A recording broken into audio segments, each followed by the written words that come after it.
Hello everybody, I'm Nigel Forrester. I represent Concurrent Technologies, and Concurrent Technologies are best known for Intel architecture, processor boards and accessories. And my topic today is inventing actionable intelligence, and that is largely going to focus also on artificial intelligence, and I think segues very nicely in from the earlier presentation that we just heard. I've actually got a little story to start with. So there's probably a few people in the audience who know that gentleman. For those who don't, let me introduce Michael Fish. He's a senior, or was a senior weather forecaster with the BBC in the UK for many years, very well respected. And as you can probably make out from the chart, if I can get the pointer working, the sort of very sort of low pressure area on this particular evening in October 1987.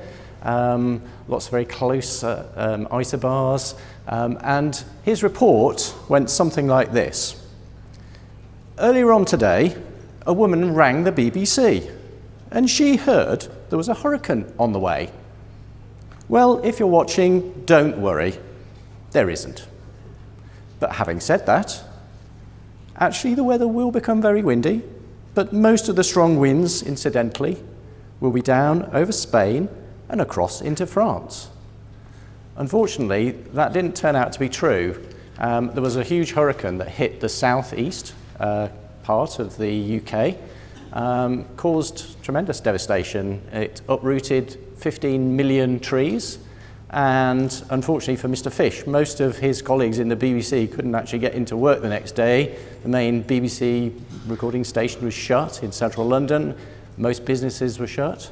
And so it was fairly dramatic, still well remembered today as an example of how not to sort of create actionable intelligence, I suppose. So there's a couple of questions that I sort of asked. Was the intelligence correct? I think it probably was. In the day, he had very good weather tools.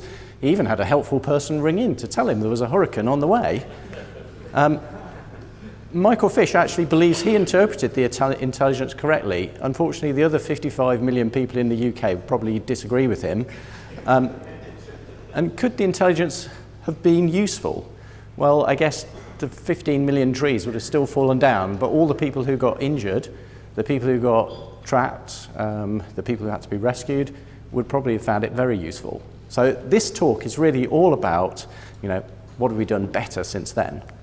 And I suppose the key here is that, in the last 30, 40, 50 years, the amount of data we've been gathering is absolutely multiplied.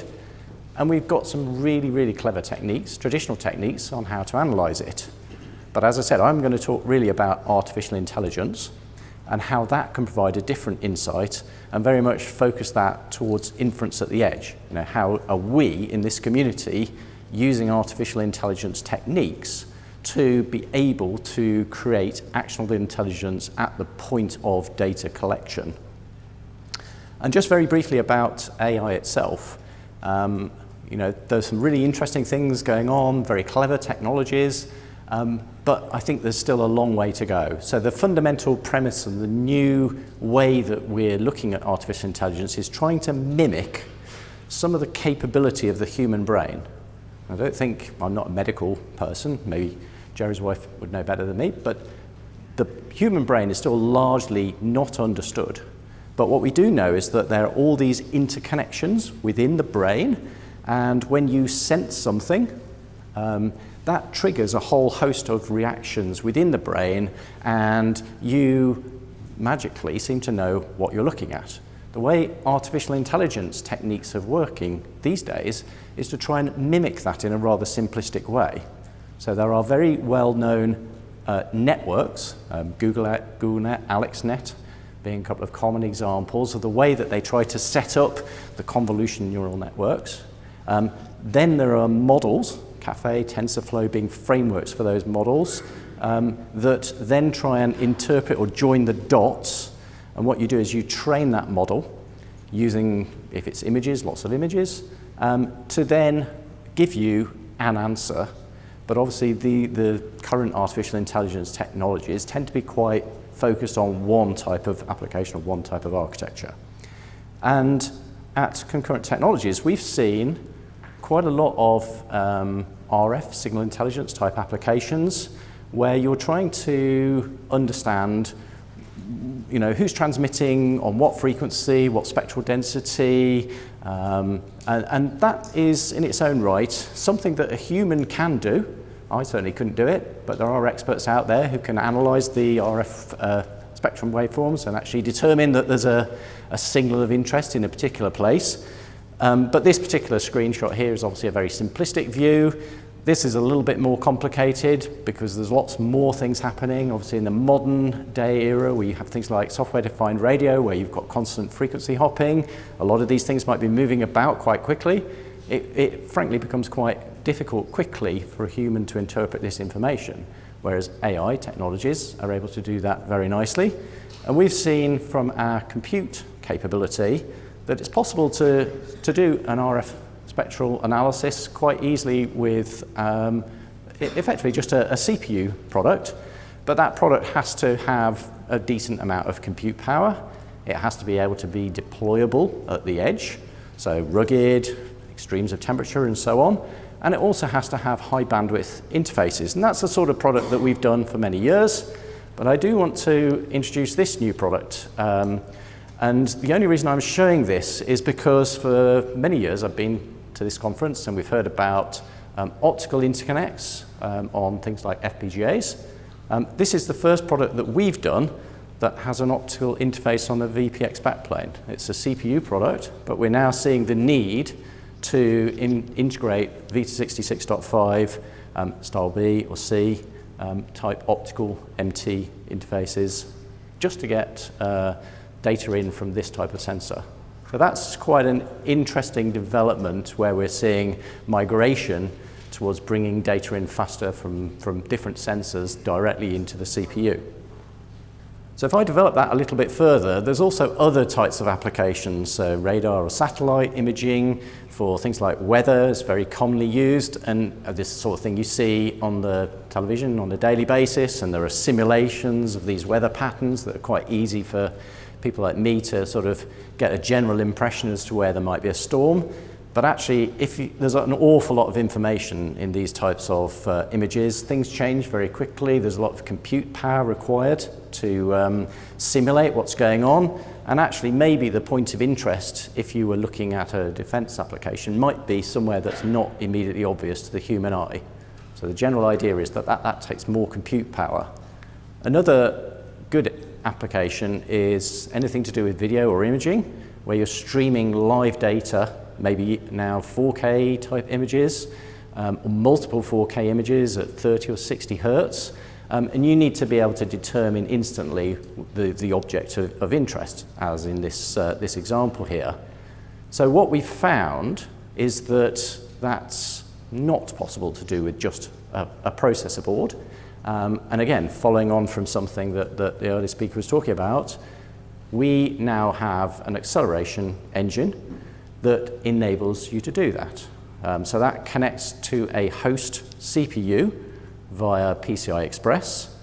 And the software that we are providing for this product is based on the Intel OpenVINO toolkit.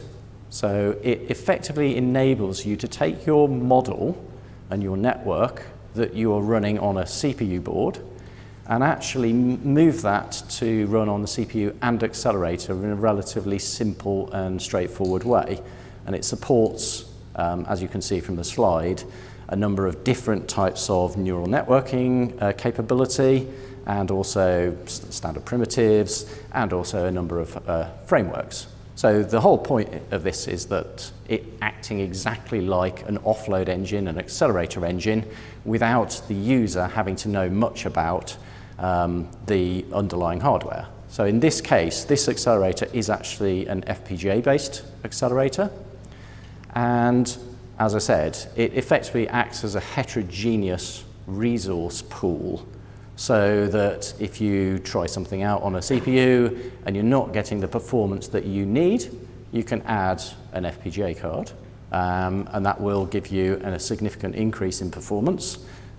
You can add more FPGA cards. The theoretical limit of this particular architecture is 4 FPGAs, but I think the practical limit is probably more like 2. So what's the benefits of doing things like that? Well, first of all, just to reiterate really, it's relatively easy. You don't need to know anything, to be honest, about the FPGA itself.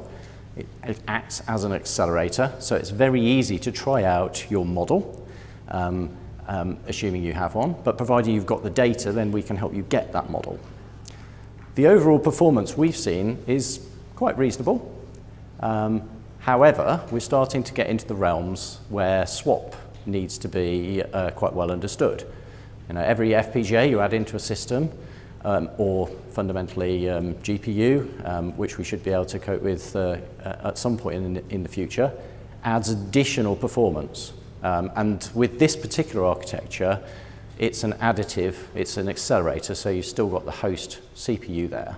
So you've either got perhaps a 2 or a 3 slot solution. Obviously that's less than optimal. Ideally we'd only like a single slot. And you can still do some performance optimizations, but there is a finite limit as to what you can do without us exposing the underlying architecture. So you can change the custom primitives, you can optimize the layer flow between the CPU and the accelerator engine, you can do things to tweak the model size, improve the accuracy, and so on and so forth. And the way that you do that is that we give you the DLA, Deep Learning Accelerator bit streams for the accelerator, a preset number of those, and they're optimized for particular things, and then you've got further tweaks that you can do to them.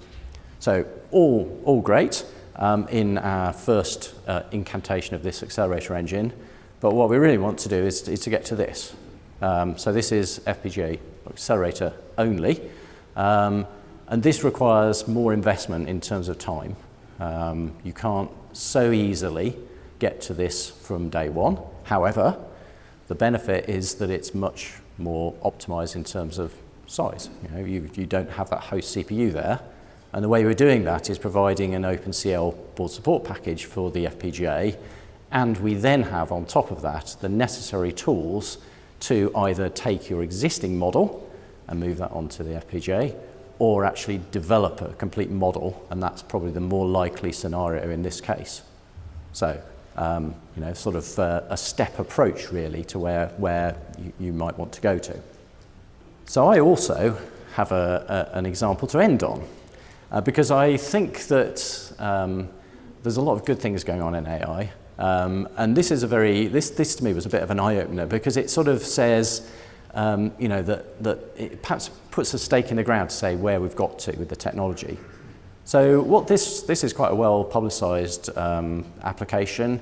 I think you can go and look online and see more information about this, and I've sort of dumbed it down a little bit for the purposes of today. But what happened was the researchers fed into a neural network lots of pictures of wolves and lots of pictures of dogs, with the idea to be able to identify whether they were looking at a wolf or a dog. And in the lab, they had achieved really high success rates, very high. But when they actually deployed it, they found quite immediately that the success wasn't so good, because the picture on the bottom left, which is quite clearly to me a wolf, was identified as a dog, and the picture on the right, which is even clearer, a dog, was identified as a wolf. And the reason was that the AI algorithm that they trained, almost all the images of wolves that they submitted were on a snowy background. And almost all the images of the dogs were either in people's houses or they were in gardens or fields. So the AI algorithm was really clever. It took the easy way out, and it decided not to look at the foreground picture that you and I would look at, i.e. the active furry thing. It didn't look at the size of the ears or the nose or the type of fur. All it did was it looked at the background. So I guess it's sort of buyer beware, really. This is an easy one to spot. In some of the other things that our customers are doing, it's not so easy to spot whether the AI algorithm is actually doing the right thing or not. You need to be very careful. So always check your work. Okay, so that's all I had. Thank you.